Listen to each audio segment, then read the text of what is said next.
in a tired world. Cheer like it's yours. What does that mean? That means that when someone else is winning, cheer as if it's your win too. And we just talked about how it can be hard to show up for people when they're going through something difficult. That's true. And we talked about this fix of the importance of showing up, sending the note and sending the text. But here's something that you don't hear people talk about enough. How easy it is to vanish when somebody else is winning.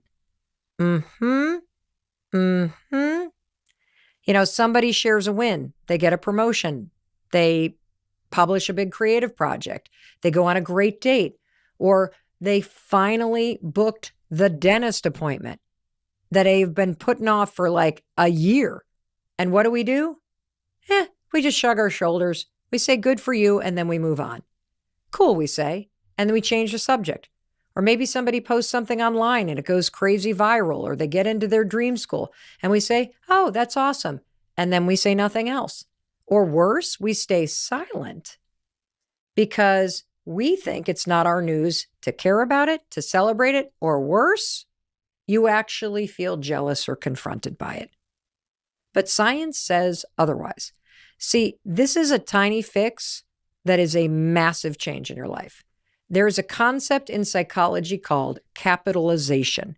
Capitalization means responding actively and constructively when someone shares something good.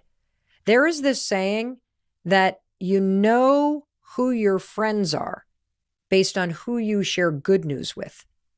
The people you share good news with are the people that you trust will celebrate the good news with you.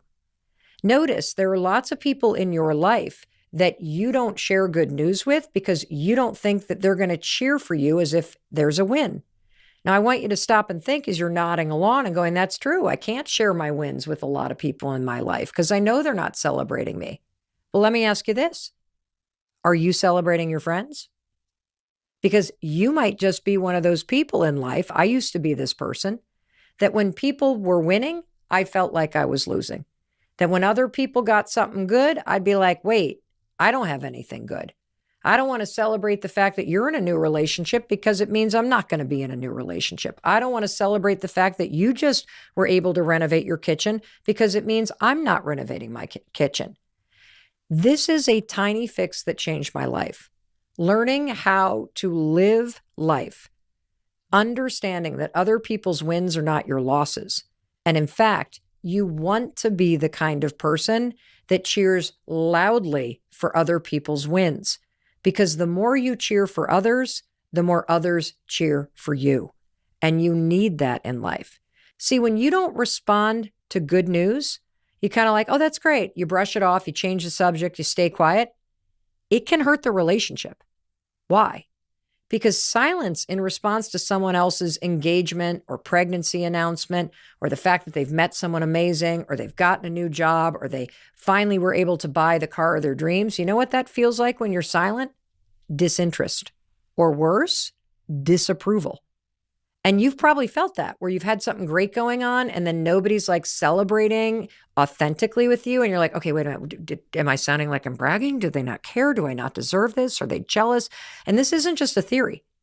One of the most fascinating studies on this comes from psychologist Dr. Shelley Gable at UC Santa Barbara.